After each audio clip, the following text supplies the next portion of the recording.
Hey, this is your name. And they say it ain't easy. Being green. Gang have their man. Jets got themselves a great Robert Saleh. Talk about all gas, no break, the great one. We're not talking about effort on the field. We're talking about the process at which we do things. I'm not gonna lie to you. Hurry up, keep your foot on the pedal. There's no way I'm not gonna have enthusiasm on the sideline. Hey, own the threat. The New York Jets beat anything in the world, and I think we're going to win next Sunday.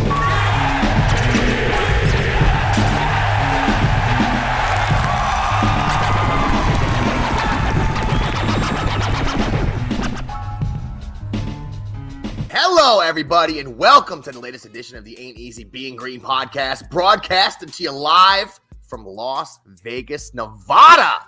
Your boys on a little business trip here. Mike, you know him. You love him. The number one jet in the state of Texas coming at you. Mike, what's going on? Yo, what's up, Keith? I hope you're enjoying yourself over there in Vegas. I'm a little out of sorts here in Nevada. Things are a little different. Watching the Super Bowl at 3:30 was a little different, Mike. Got a little taste of the West Coast life out here. The game itself, though, man, we got to get into it, Mike. The game was probably one of the most entertaining Super Bowls. The Super Bowls the past decade have been bangers. Yeah. I mean, let's be real. There's a ton of great games we've had the past decade where we had a ton of stinkers before that. A lot of good games. So I'm not going to go out and say this is the greatest Super Bowl game of all time, but I'll say, Mike, you rank it out of 10. This is 10 out of 10 when it comes to excitement. For neutral fans like us, I don't really have any beef with the Chiefs. I don't really have any beef with the Eagles like a lot of Giant fans here. So me and Mike and the rest of the A.B.E.G crew, we're just really, besides the Wookiee, of course, who hates the Eagles. He's a Giant fan. The rest of us was rooting for a good game, and that's what we got. Mike, Jalen Hurts. We didn't think he would crumble in the big moment. He did not. Ran for 3 touchdowns, threw a touchdown, 300 yards for him.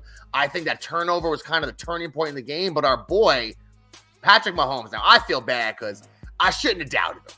I feel like this is the first game that we talked about, Mike, in the playoffs or regular season. Anytime we've talked about the Chiefs, where I actually watched the Bengal game and we're like, I don't know about him in this game versus the Eagles. Because the Bengals did a pretty decent job. His ankle didn't look 100%, Mike. And then Mahomes came out. I'm not saying he threw for a ton of yards, but he took what the defense gave him. 3 touchdowns, 24 points for the Chiefs in the second half, Mike. Tremendous game. And I think that the Eagles defense, if we point to anything in this that surprised me the most from the game, it was the play of that Eagles defense that got lit up this game, especially in the second half, Mike. Yeah.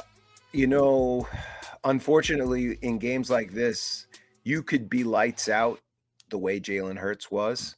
Unreal game. You could try to argue and say that he even outplayed Mahomes, but he had the critical mistake.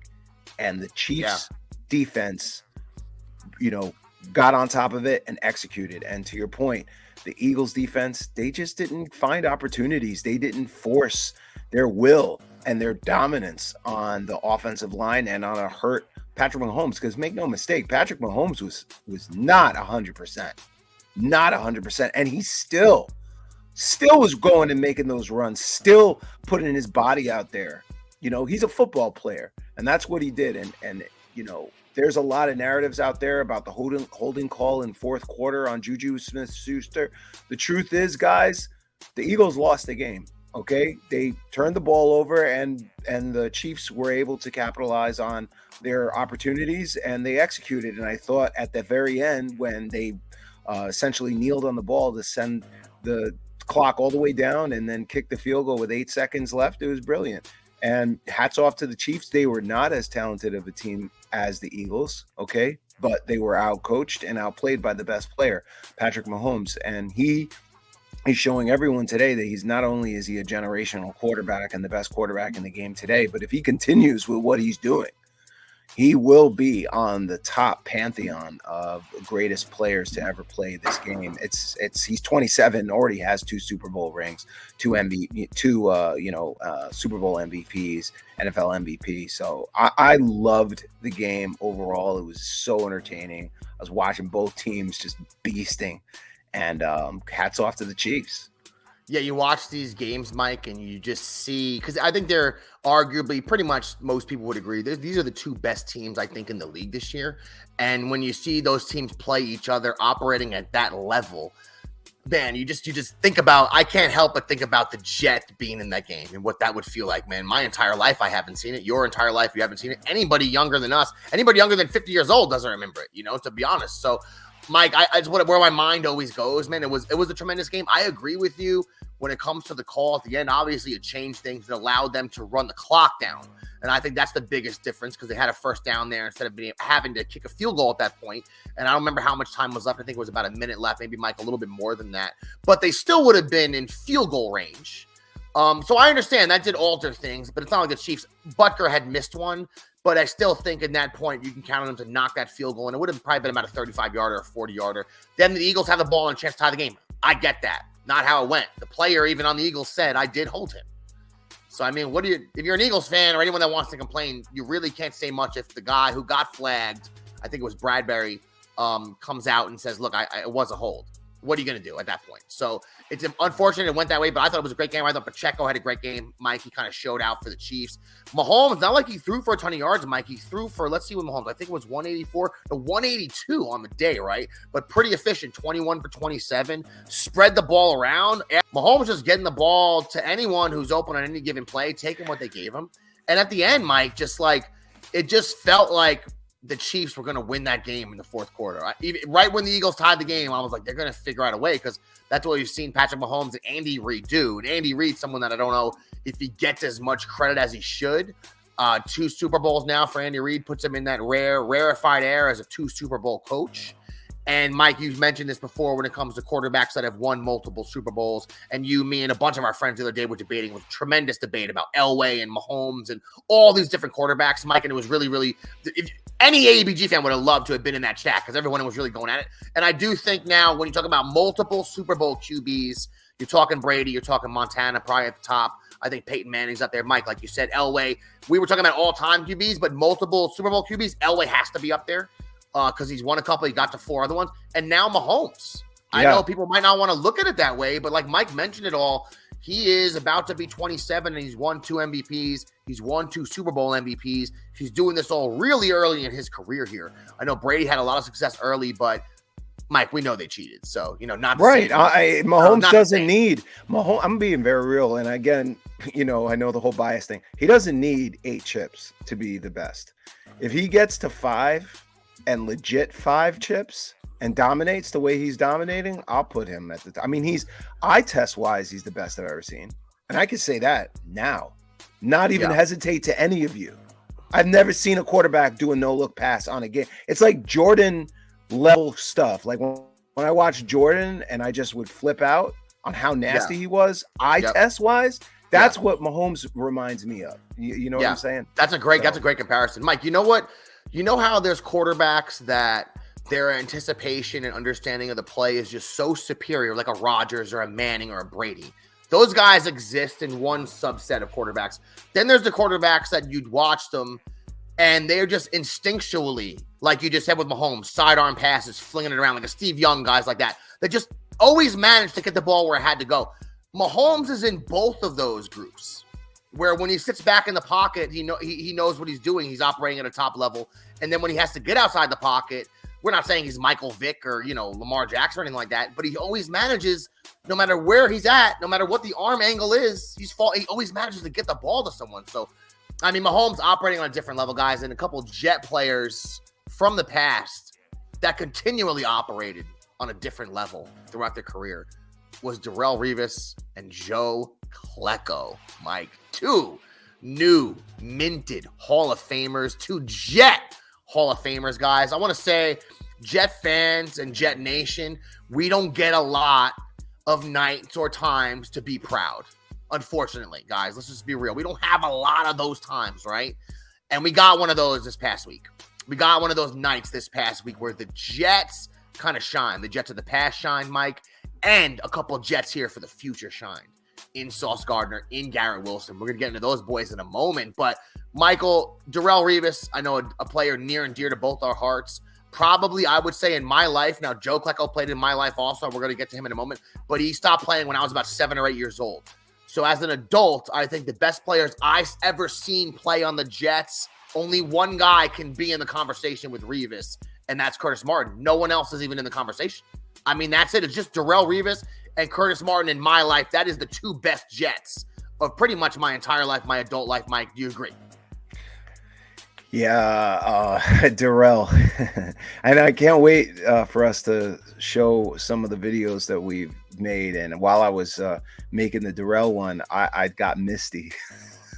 I put, and you guys will see, there's a clip in there when he plays up against Des Bryant. Me and you were at that game. It was 9/11. Remember that? 10-year anniversary of 9/11. He was so beast mode, just dominated. I mean, guys, in 2009, he played against Torrey Holt, Andre Johnson, Chados Chocinco. He played against all the top receivers, Reggie Wayne, and not one of them had over 35 yards. Not one. That year, that year got, to me, is the most dominant any cornerback has ever played in the history of the sport for a season. I'm not calling him the best corner of all time. I think that goes to Deion, but he's in the conversation at number 2. I'm not, we could debate all you want, and I understand his longevity wasn't what it was supposed to be. We wish he played more years, but when he was at his best, he was the best. And that's why he got what he got. Yeah. I mean, there's a reason that a lot of people consider Revis the second best corner after Deion. It's because his run of dominance from right around that end of 2008, Mike, 2009, 2010, up to about 2014, 15, absolutely the best corner in the NFL. There was no question. There was no argument. There was no one you could even compare to him over that span. And you're playing a position now. These corners now, it's why Sauce is so amazing and some of these young guys are so amazing, because these receivers, you cannot touch these dudes. You can't put your hands on them like back in the day, like Deion could, and some of these guys. You can't even really get physical with them after 5 yards to a degree. So that's why what Revis did is so amazing. And speaking of which, man, Michael's a special video. Let's just tee it up, Mike. A little special video tribute we have here from A.B.E.G to the new Hall of Famer. Oh, that's Garrett Wilson right there. Hold on. The brand new Hall of Famer, Darrelle Revis. Who's the toughest defender you had to go against? Revis. Revis was like that? Yeah. In the 2007 NFL Draft, the New York Jets select Darrelle Revis. There's a lot of good corners in this league, but there's only one Darrelle Revis. Not a good corner, not a great corner, a generational corner. Find one of these guys once every 15 to 20 years. 37, not more. That's time. Revis interception. Man, he wasn't just good. He was second to Deion Sanders on my all-time corners list. All they want to know is who's he on? Who's he covering? Because if they know if he's on you, then you've got a long day.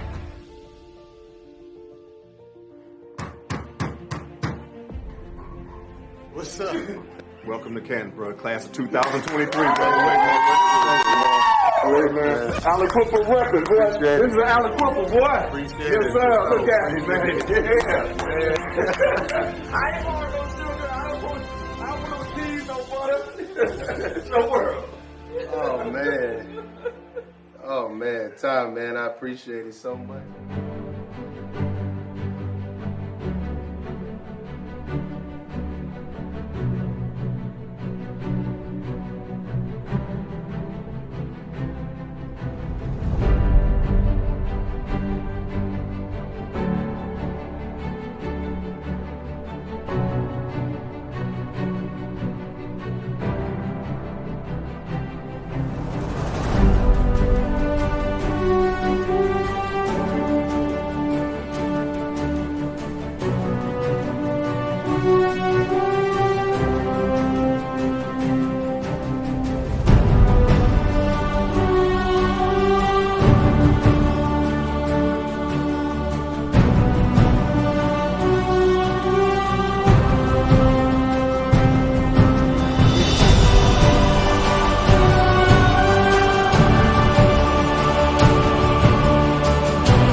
Darrelle Revis, Hall of Fame resume, a 7-time Pro Bowl participant, 4 times first team All-Pro, part of the 2010's NFL All-Decade team, most pass defenses in a season at 31 in NFL history, most career pass defended, 112 New York Jet history.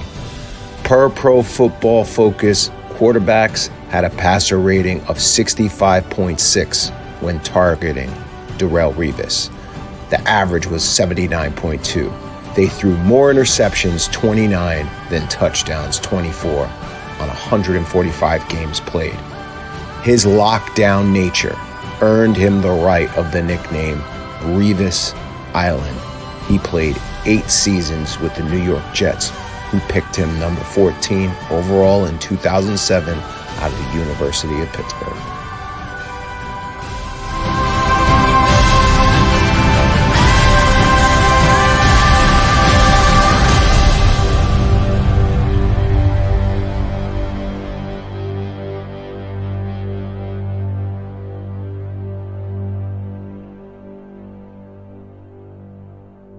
Hell yeah.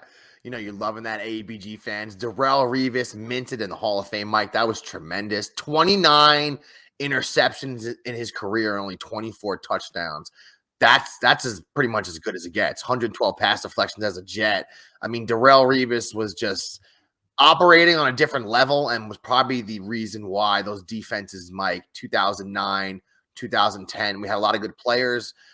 Cromartie was good on the other side as well. But Revis just changed the game. I mean, he just made it so a quarter of the field just stopped being targeted. And your best wide receiver, wherever he went, Revis was following. And I don't know if there's any player that ever had a season as good as he had in 2009 when it comes from a cornerback standpoint, the guys he went up against, Mike, like you mentioned, on the stat line he gave up. I remember at the end of the year when we got to the playoff, they showed in the paper everyone he went up against and their stats against him. And I was like, man, this dude just shut down everyone. It was insane. Revis Island was created.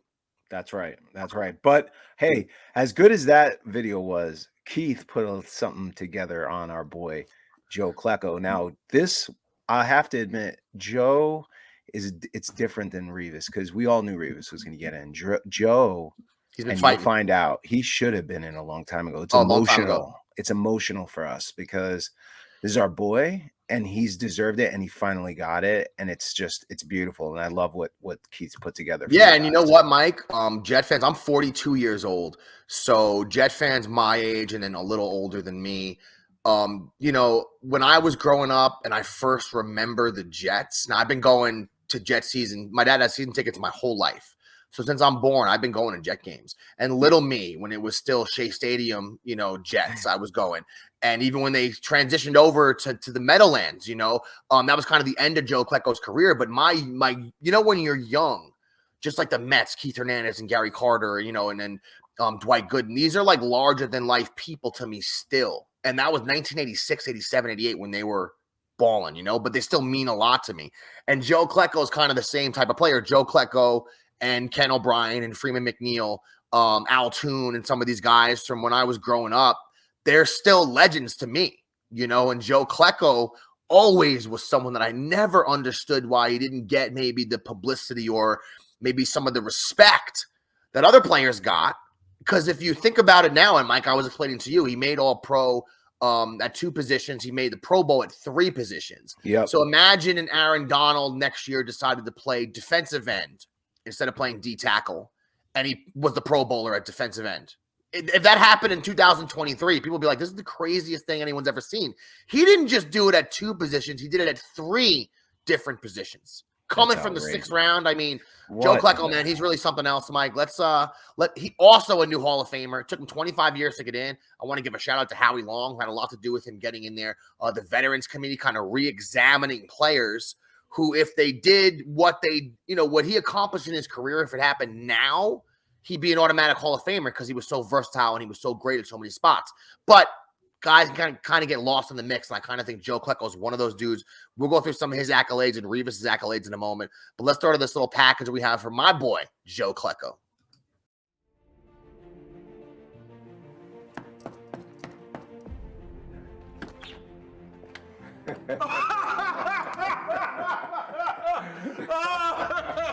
Oh, hey, honey, Joe Namath came to lunch. Intensity, bottom line. Never. Two-time first-team All-Pro, four-time Pro Bowl player, a dominant player at 3 different positions. It was an incredible accomplishment to be dominant at one position in the NFL in your career, but to be dominant at 3 positions. He could disengage from a blocker better than just about anybody I've ever seen. His just pure raw strength, his quickness off the ball, his understanding of leverage and just sheer power. He's one of the most unique performers in NFL history. You can count on 2 fingers the men who have basically played 3 positions at a Pro Bowl level. In the 6th round of the 1977 NFL Draft, the New York Jets selected Joe Klecko out of Temple University. Despite dominating for the Owls on the defensive line, Klecko was unheralded. Being drafted in the 6th round was to me a knock. With farm boy strength and a huge chip on his shoulder, he came into Jets training camp ready to fight. Using a combination of leverage and brute strength, Klecko made life miserable for some of the best offensive linemen in NFL history. One of those guys that just never quit. He just kept coming, kept coming, kept coming. The kind of problems that Joe Klecko gave them. They're Pro Football Hall of Famers. The respect they have for him is evident, and I think it speaks volumes. In 1981, the New York Sack Exchange was born. Combining with Mark Gastineau, Marty Lyons, and Abdul Salam, Klecko and the Jets dismantled opposing quarterbacks with 66 sacks. Klecko led the NFL with 20 and a half, a franchise record. The respect that he has around the league, from his opponents, from people that he played with, other defensive linemen, Hall of Famers have gone on record talking about him being someone who they feel is a player that belongs in the Hall of Fame. Hi, baby. Welcome to the Pro Football Hall of Fame. Oh, thank you, Joe. Class Oh, my of God. 2023. Oh, it couldn't be by anybody else better. God, thank you. Thank you, God. Oh, man. Oh, Joe, I gotta admit, it's never been as good to see it as it is now. Really, it is. Thank you, man. Oh.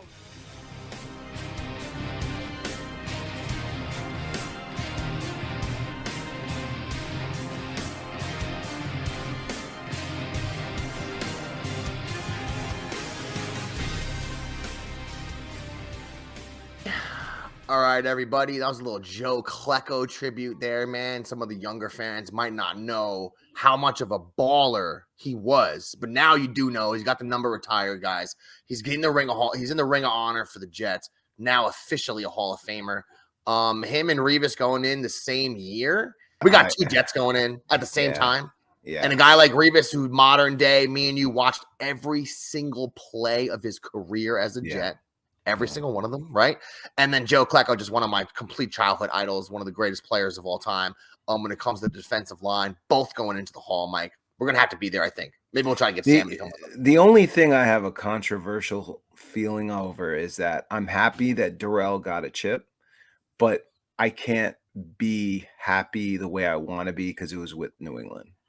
Well, I mean, of course. I mean, that's just the way it is. There's no way around that fandom. You're always going to have that filter there. And unfortunately, he had to go to the Evil Empire over there and win a chip.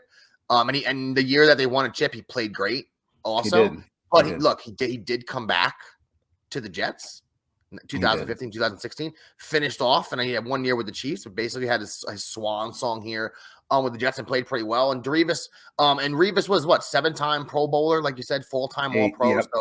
And most of those are all with the Jets. So we know what team he played for. We know what team he's going in as. Unfortunately, didn't get the chip as a Jet. When it comes to Klecko, a lot of people don't know he was NFL Defensive Player of the Year. 1981. This dude had 20 and a half sacks that season. We know the sack exchange was getting going. 4-time Pro Bowl two-time All-Pro. Like any old Jet fan will tell you, if they didn't get Gastineau and he didn't have to move positions, he would have just stayed out there in defensive end, just ripping people up. Played at the Temple Owls from Chester, Pennsylvania. So he's a Northeast guy too. So I like Klecko a lot for that. But it's not just those two, Mike, who got some accolades this weekend. We had our two rookies that we predicted, and all Jet fans knew Sauce was going to win. I mean, we knew what was good with Sauce. There was no way around who was getting the Defensive Player of the Year. However, the Offensive Player of the Year, there was some uncertainty. I think Walker had a good case, Mike. And even though I didn't agree with it, you made a good case for Purdy, and a lot of people thought the same. And I understand it, even though it was only 5 games.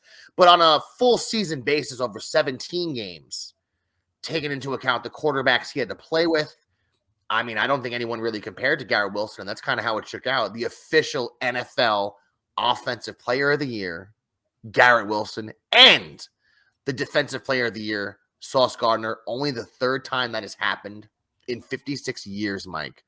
That's saying something for that draft last year. Since we were just talking about him, Offensive Player of the Year here, Mike, why don't we got a little tribute, a little hype video for everyone. Also for Garrett Wilson, Mike. So let's go. Garrett Wilson, little highlights, little Offensive Player of the Year tribute from A.B.E.G being green. You know that he's not afraid of the moment, that he has superior confidence, but he's not cocky. Now, being compared to Jamar Chase and Justin Jefferson, remember, that's high praise, but it shouldn't be that far off because, last year, Jamar Chase around this time was being compared to Justin Jefferson, and he exceeded the expectations. Now, let's see if he can take the next step. And the next step is, can he perform when he becomes the center of attention for opposing defenses, where they make their game plan to take away what he does well and what he doesn't do well? Keep moving, keep moving. Keep moving, keep moving. Do you hit to make Foot on the gas, cannot let them pass. They won't stop the movement. Keep pushing, keep pushing. Keep pushing, keep pushing. No matter how hard they try, they know that they can't stop the mission. Keep running, keep running, keep running, keep running, cause they're gonna test us. Keep running, New York Jets select keep running, so they Garrett Wilson. Keep running, keep running, keep running, keep running, cause they wanna test us. Keep running, keep running, keep running, keep running. Good luck trying to catch us. Good luck trying to catch us. We ain't gonna never stop. Good luck trying to catch us. We ain't gonna never stop. Keep moving, keep moving. Keep moving, keep moving.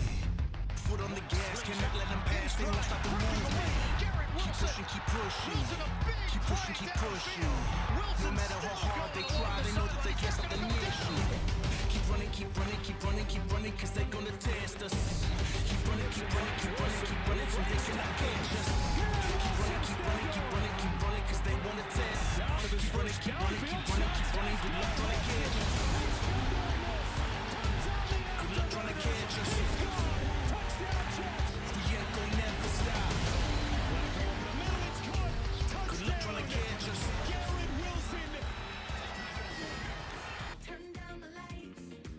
And the 2022 AP Offensive Rookie of the Year is Garrett Wilson. Keep moving, keep moving. Keep moving, keep moving. Foot on the gas, cannot let them pass. They won't stop the movement. Keep pushing, keep pushing. Keep pushing, keep pushing. No matter how hard they try, they know that they can't stop the mission. Keep running, keep running, keep running, keep running, cause they're gonna test us. Beautiful. All right, everybody. That's our little hype package for our boy, Offensive Player of the Year, Garrett Wilson. We hope you enjoyed that. 83 receptions for our boy this year, which is a Jet record for rookies. 1,103 yards, another rookie record for the New York Jets. Averaged 13.3 yards per reception, which we broke down last week, Mike, when you go through the guys who had 140 targets. When it comes to their average per catch, the only guys above our boy is Tyreek Hill, Jamar Chase, all the top. Actually, Jamar Chase wasn't even. It's Justin Jefferson, A.J. Brown, Tyreek Hill. Those are the only guys above our boy. So you're talking about someone that's already operating at a super elite level. And I looked it up, Mike. There was 4 games there. He had 1,103 yards. And there was a 4-game stretch, or not a stretch, but 4 games, I should say, with Zach Wilson. One of the games he had 8 yards. One game he had 24. One game he had 12, and then that second game versus the Pats, he had 27. That's only 71 yards in 4 games. So there's 4 games he was basically non-existent with Wilson out there. He still managed to get 1,100 yards. I mean, he was absolutely remarkable this year, and probably safe to say way better than any of us anticipated. And we all thought he'd be good, Mike, but not this good. No, not this good. And the last game of the season really, to me, culminated his value. All Joe Flacco was doing was just throwing to him. Just kept throwing to him, kept throwing to him. They couldn't stop him. He was on the same field with Tyreek Hill and Jalen Waddle, and he was the best receiver on that last day when we played up against the Miami Dolphins in Miami. Garrett Wilson, now you guys remember when I did my take on who I thought was going to be the best top 5 rookies, and I put Garrett at 6. I thought Olave would be better. I thought Burks was going to be better. I thought Christian Watson was going to be better, right? And hey, look, Watson did pretty good. I thought Olave had a really good season. You know what I'm saying? Burks, not really so much. Obviously, Jameson Williams wasn't completely healthy. And then we had London down in Atlanta, but Wilson was better than all of them. And it's not even close. And it's not even close, guys. And guess what? You just saw 2 guys go into the Hall of Fame on the defensive side. We had a defensive rookie of the year, Sheldon Richardson, a couple of years ago. We do have, obviously, Sauce, who we're going to get into in a second. But we have not had an offensive rookie of the year, a young offensive beast since, honestly, Keyshawn. I was going to say Keyshawn. That's the last one I could think of. And so far as a rookie offensive contributor who's immediately beast mode, it's probably Keyshawn. I mean, it has to be. I can't. I'm trying to think, man, on offense. I don't know. No one, because we haven't drafted a running back who's been great like that. We haven't drafted a receiver like that. Obviously, we know it's not quarterback. Or you can say Sanchez had a good win. Sanchez had good results as a rookie. We got to the AFC Championship game, but he was not that great a player as a rookie. So I don't think you can disagree with that. And at the end of the year, that last game versus the Dolphins, Mike, they targeted Garrett Wilson, Flacco 17 times. So you're right. He basically threw the ball to him. I think he only had about 31 pass attempts that day or 32, and 17 the attempts went to Garrett Wilson. So he threw the ball to him a lot, you know. And on the flip side, the other side of the ball was someone we pretty much knew was a lock for this defensive rookie of the year. I mean, there was no arguments. There was no one in his conversation. I understand there was a corner. What was it? Stingley Jr. got taken ahead of him. I understand Hutchinson got taken ahead of him. And they're both going to be great players. Hutchinson played tremendous. But nobody, and this is why I gave him the defensive MVP of the Jets, I should say the defensive player of the year for the Jets, because no one on our team played their individual position better than Sauce on the Jet team. Now, when it comes to the rookies, no rookie can even compare to him on either side of the ball, Mike. And you have a nice little Sauce package here for everyone to see, don't you? Yes, sir. Lead number 1 for the New York Jets does. Old school grit, new school Sauce. Like a torpedo, Sauce Gardner coming through. Sauce wins that one. Picked off by Gardner. Got lost in the sauce. Yeah! And the Defensive Rookie of the Year award goes to Sauce Gardner. The city of New York has a history of sports teams producing elite level talent. As great as Darrelle Revis was, rookie cornerback Ahmad Sauce Gardner could be even better.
any athlete playing in the city of New York has high expectations, and those were definitely met by Jets rookie cornerback Ahmad Sauce Gardner, who had the best man coverage yards allowed in the National Football League.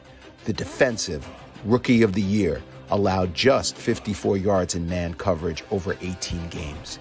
That boils down to an astounding 3.17 yards allowed per game, leading the entire NFL with 20 pass breakups while allowing just 1 touchdown in Week 2 against the Browns. Sauce Gardner has won the Defensive Rookie of the Year and looks to be a great player moving forward.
Dope, Mike Sauce Gardner. And Mike, we know he was the #1 rated corner on PFF this season. Not just for rookies, Michael, for anyone who plays the position in the entire National Football League. We know he's all pro. We know he's a Pro Bowler. These are some of the reasons I think people are, I mean, obviously those are the reasons people are excited. But when you compare him to a guy like Revis, who was really good as a rookie also, one thing Revis did as a rookie that Sauce did this year, when you look at Sauce, he finished up with 75 tackles this year. Yeah. So me and Mike were going through some of the stats a few months ago. Deion Sanders, I mean, he had one season when he had 66. Now, he wasn't a tackling type of corner. We get that he was a coverage corner, but he didn't approach those type of numbers when it comes to the tackling. You know, he would be 20, 30, 40s. 1 year, he had 66. Revis's rookie year, he had 88. Then every year after that, right around the 40s and the 50s. But Sauce wasn't just a factor when it comes to covering guys. I mean, he was tackling people. I mean, when you talk about a complete corner, I mean, this is the guy. He's the height, the size, the speed, has the instincts, all of the things that these guys dream up in their minds when you think about the prototypical corner. Mike, he is every single one of those things and then some. So again, I had mentioned that, you know, how good Darrelle Revis was, and this kid could be even better, like we were just discussing as far as a rookie output. And everything we talked about before about his, you know, ability, his swag, if you will, his brand, his athletic freakishness, his, you know, just professionalism. I mean, it's all amazing, and I'm super excited that he's on our team going forward. I'm gonna buy a Sauce jersey. I haven't got the chance to buy one yet, but having him, I mean, the thing is that's crazy about him is that when you look at him, he's like freakishly long. Yeah. And when you get a guy like that who's smart and understands, reads, you know, defenses, understands and plays, I mean, there's nobody that's really going to be taking advantage of him. Maybe a Tyreek Hill because of the speed, but even Tyreek didn't do anything against him this year. Yep. So, and Mike, the mental acumen part of the game is where these young corners, regardless of your physical tools and gifts, that's normally where they have to play catch up. You know, most corners, most people at that position don't come in year one and dominate. It's just not a position that happens. It just does not happen at that position. Guys can come in and show a ton of promise, physically show you the skills. They're fast enough. They're downfield covering, but maybe penalties catch up with them because they're holding guys, right? Maybe some guys are better in zone. Some guys obviously better in man. This kid can do every single thing well, and he's only played 17 games. He's only 22 years old. I mean, I'm thinking of the type of contract that he's going to get when he gets to year 3 or 4. His extension is going to be monstrous, Michael, because he's someone you can build the whole defense around. Yep. And we were hoping he would be that guy. You know, we signed DJ Reed also. He played great this year. I think we had the best corner tandem, according to me, in the whole NFL.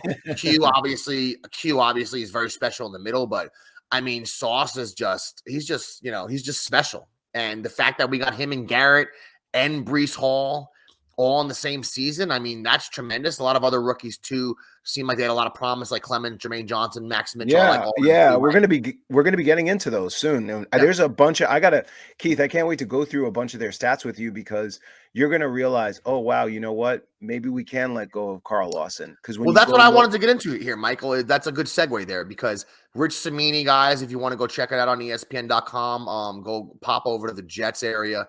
And you'll see Rich Cimini had a really good article, Mike, and I was reading it yesterday, and me and you were talking about it, just all the guys that could be cut and the guys he thinks probably will be cut. So some of these guys might be on the block and might make sense. For instance, even though C.J. Mosley played great last year, the cap number next year is massive. But it might be detrimental to cut him because the dead money might hurt you. So he went through all these different guys to kind of give you the list of people he thinks are the most likely to get cut. And one of the guys right on top of the list, Mike, is Lawson. He's going to count $15.7 million against the cap. But the way his contract is structured, they can cut him and save $15.4 million. It's almost all the money. They can cut him and almost face it's only $300,000 of dead money. That's not normally what happens. Normally it's $4 or $5 million when you're talking about $15 million.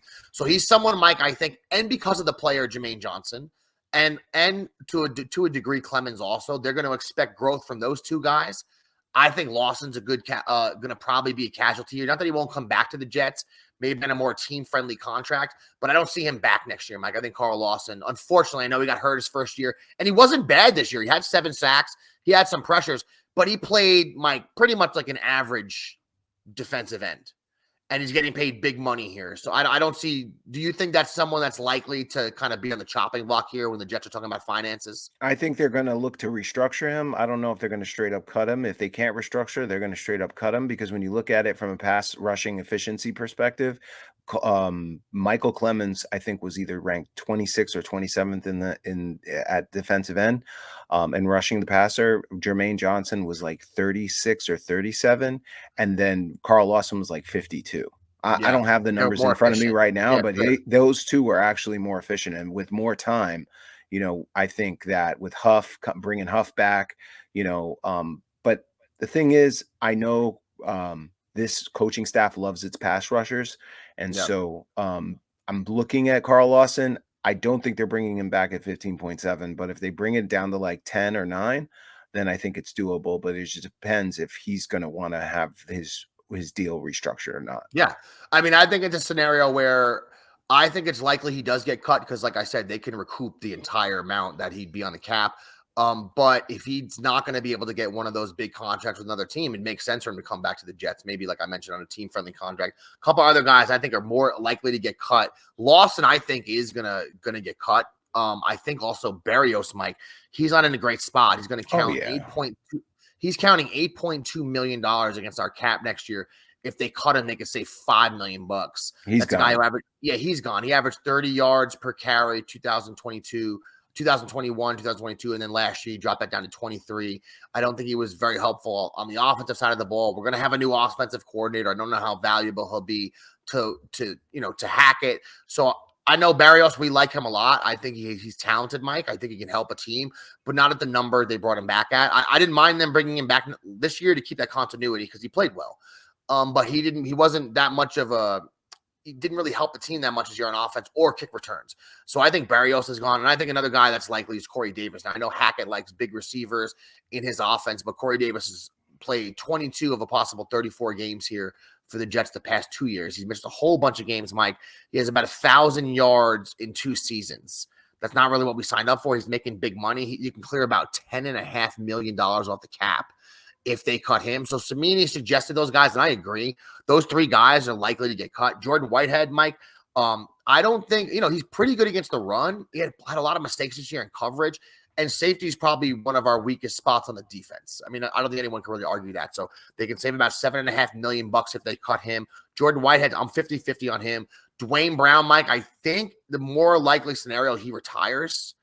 Just because I know this year he tore the rotator cuff, and to be his age and come back from that is pretty difficult, I think. He gunned it out this year. If he does retire, they'll save about $9.7 million. If he does retire, that'll help the Jets.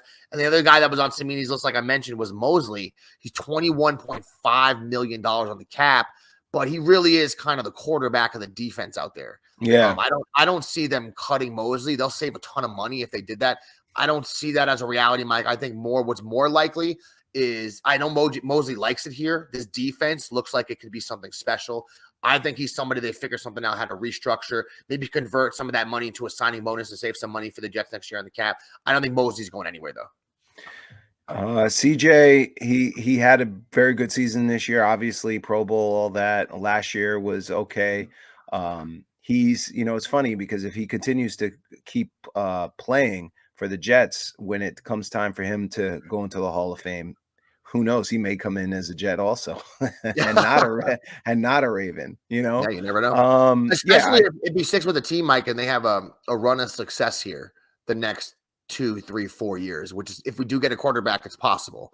And that's the other topic that's been bandied about this week. I mean, Mike, every quarterback that is available or is suggested to be available is rumored to be going to the Jets. You in this week, because you're on top of it, Mike, this week, you've sent me links and people saying, look, Aaron Rodgers of the Jets, this is happening. And then also, I know we got Downing here now, so part of the Jets makes a ton of sense. And then Lamar Jackson, they're kicking the tires on that. And then even Stafford and Tannehill, I'm like, oh my God, my brain's going to explode. Because it seems like every one of those different hypotheticals, the Jets have their toe in the water because they have to keep track of them all. Because, say, for instance, Mike, Rodgers gets traded. I'm going to throw this out there. Rodgers gets traded to the Raiders, right? And then, say, Green Bay brings Jimmy G in there because they need a quarterback. Now, like, say all the top 3 quarterbacks and then Carr goes to the Carolina Panthers. The Jets, we have to get someone in. We have to bring a veteran in. Yeah. So that's why I think they're monitoring other guys that we outside the box even, like a Tannehill, who you mentioned, Mike. Stafford, I know there's rumblings now they might move him because they like Baker Mayfield, which sounds nuts, but who knows? Because of Stafford's his contract is huge. He's coming off of some surgery, so we'll see. But Mike, it does seem like everywhere you look, every rumor out there, the Jets are involved. I want to say something. I like what Saleh has done at offense. People will say what they want to say about Hackett and even Downing.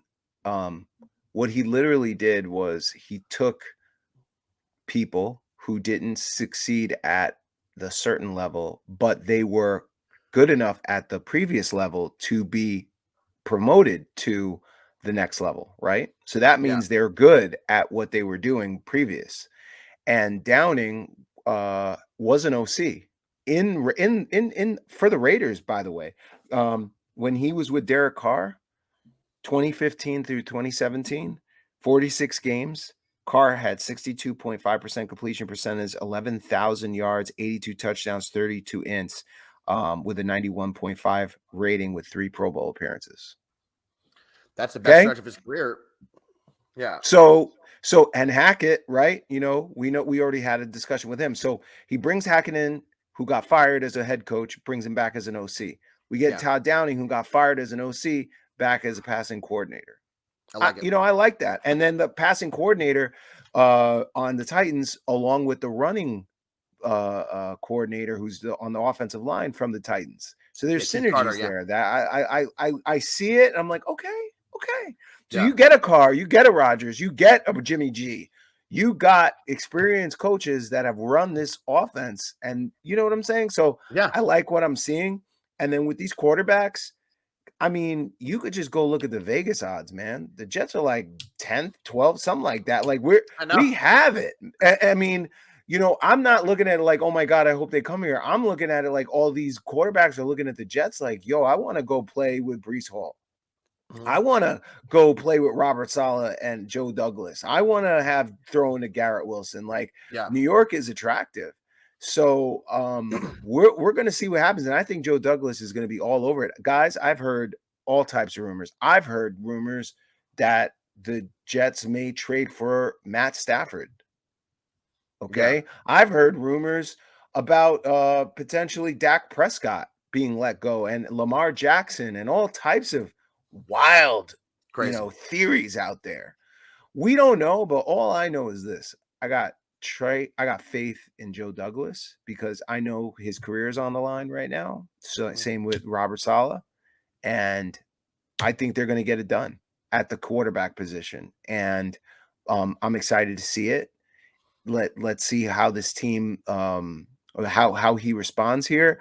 I want him to be aggressive on Derek Carr. I do. I want him to pick the guy that his team feels that they make the most sense, and then they go out and execute. So I'm excited to see what happens. Yeah, it is kind of crazy, Mike, like you mentioned, to think that when you look at those Vegas odds, I think the Jets were ahead of, and I got it right here, Michael. We're ahead of, for Vegas odds for 2023, which Mike is referring to, we're ahead of the Dolphins, the Rams, the Green Bay Packers, the Saints, the Broncos, the Raiders, the Giants, the Minnesota Vikings, the Steelers, all of those teams. The Jets have better odds right now next year to win the Super Bowl than they do, and we don't even know who our quarterback is, which what that's telling you is Vegas knows, the world knows, football fans know. If the Jets get a quarterback in here who can play just decent, just play average for us, just like Mike White did over a little short span, we're going to be a problem. We're going to be a problem for you because we have a ton of great players on rookie contracts on defense. We got Garrett Wilson and Breece Hall on offense. We got A.B.E.G coming back. We're probably going to beef up the offensive line, guys. I mean, through that first 11, 12 games of even this year, the people were looking at the Jets like, wow, man, they can really run the ball and they play great defense, and those type of teams are really hard to beat. I'm not saying they are the sexiest teams or the teams that always win the Super Bowl or anything like that, but they're hard to beat. It's hard to beat those type of teams. You add a quarterback to that equation I just said, who's a veteran, who knows what he's doing, who's not going to crumble under the pressure, like we've seen with our rookies the past 4 or 5 years with the combination of Sam and now Zach Wilson.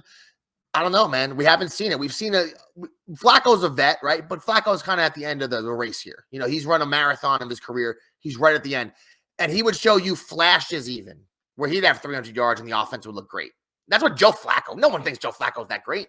And Mike White, as much as we all love Mike White in New York, and I hope he's the backup next year, or if we bring in someone like a Tannehill or whatever, I think Mike White will probably maybe challenge for the starting job. Who knows, Mike? But no one thinks Mike White's the greatest quarterback of all time, and the offense with him was still pretty successful. So get us somebody in here. I think if it's Carr, if it's any of the guys you mentioned, it's going to be that step up from where we've been for about 5 years in a row, which is right at the bottom of the NFL. Our quarterbacks for 3 years with Sam and 2 years with Zach now have been right at the bottom of the league. And we all know it. Jets fans know it. When you watch the Jets, people know it. Quarterback play has been horrible. And in spite of that, last year, they were still a team that was a problem, So, man, all those guys sound great to me, Mike. Every rumor I'm eating up, and I just know that any of those guys will be an improvement for us next year and put us in a better position to win. Agreed, brother. All right, dude. Yo, that's all we got for you this week. Now, everybody listening to this, you probably had a wonderful Valentine's last night, but I want to say happy Valentine's to everybody. We'll get Wookie and we'll get Sammy back here next week. We'll be chopping it up, guys. Michael, if anyone does want to get us or support us in any way, shape, or form, how could they do that? Guys, we're on Facebook at AEBG.JetsRadio, on Twitter at AEBG_NYJ podcast, and on Instagram at Jet.AEBG. You heard the man. On behalf of the biggest Jet fan in the state of Texas, Michael Agaris, my name's Keith Farrell. Get at you next week, everybody. Peace out.